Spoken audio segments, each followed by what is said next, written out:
Hey guys, it's Bree. Everything behind me is gone because I'm moving. So when I say that I might not finish this TBR, that's probably why. I want to participate in the Rainbow-thon readathon. I think it's a lot of fun, and I love anything colorful and energetic that will get me to be energetic. Sometimes I feel like I just don't know where to go, and readathons like this help me focus. So I have some books.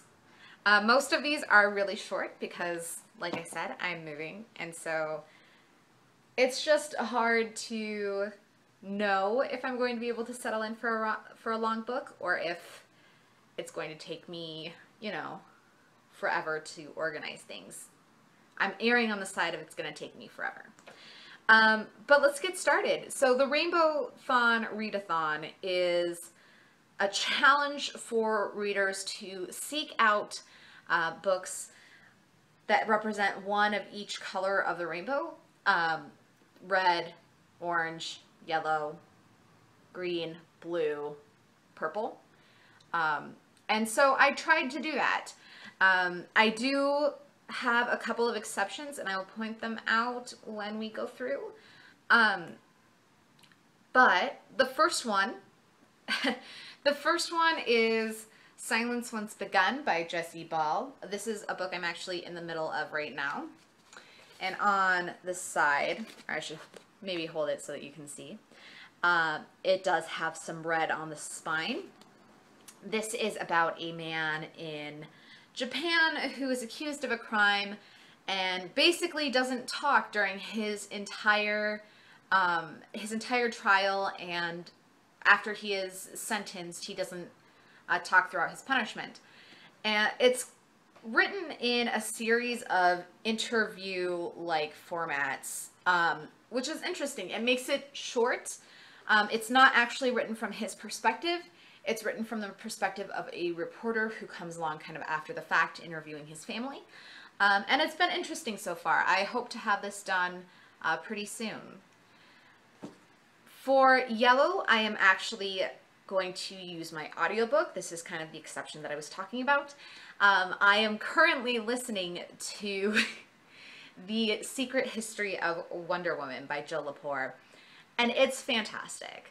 I don't know if I would have the same experience if I were reading it as opposed to listening to it, but it is a lot of history of the feminist movement, as well as the main creators of Wonder Woman, which it's a really interesting kind of unconventional story, and I'm liking it so far. I really like the narration. I'm finding it really captivating, and it's great to listen to as I'm packing boxes.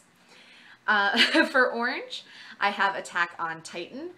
This is by Hajime Isayama, and I am picking this up for the BookTube Reading Buddies Around the World Challenge. Silence Once Begun is also for the Around the World Challenge.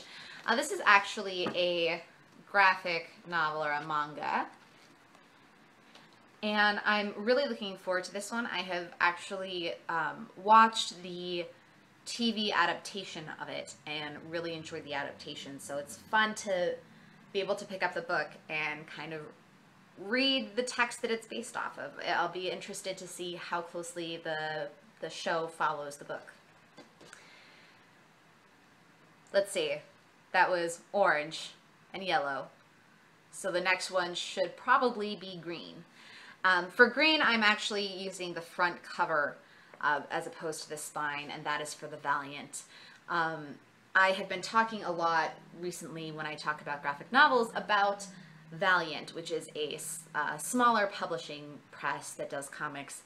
And I'm really loving their stuff. There's this green here on the cover you can probably see. And this is kind of like a mashup of a lot of their different characters. You have like Bloodshot and Dr. Mirage and a bunch of their characters who have their own titles are all kind of teamed up together in the Valiant. This is Jeff Lemire, Matt Kint, Paolo Rivera, and Joe Rivera. And I'm really looking forward to it. For Blue, I have The Female Man by Joanna Russ. This is about 4 women living in kind of alternate timelines of our own kind of American history. And so it says there's Janine, who's a librarian living in a version of the world where the Great Depression never ended. Joanna is a 1970s feminist. Janet's from While Away, a utopian Earth where only women exist. And Jael is from Earth in the not so distant future. And I guess they all meet and come together. So that's exciting. I'm digging the cover. And then I have, if I get through all of those, which I doubt I will, Cherie Priest's Maplecroft for Purple. This is a Philip K. Dick Award nominee. It made the shortlist this year, even though it didn't win. I have read the rest of the books on the shortlist and really like them. And this is different from the rest of them, at least from the sound of it. This is about a pair of sisters who are kind of being haunted by evil, and it incorporates like Lizzie Borden and ghost hauntings. I don't know. It's different than what I would normally read, but I'm looking forward to it. So let's do the obligatory put them all together shot, if I can manage this. So that is my TBR for the Rainbow-thon Readathon. I am looking forward to it, and I will check in with you guys later in the week. Bye!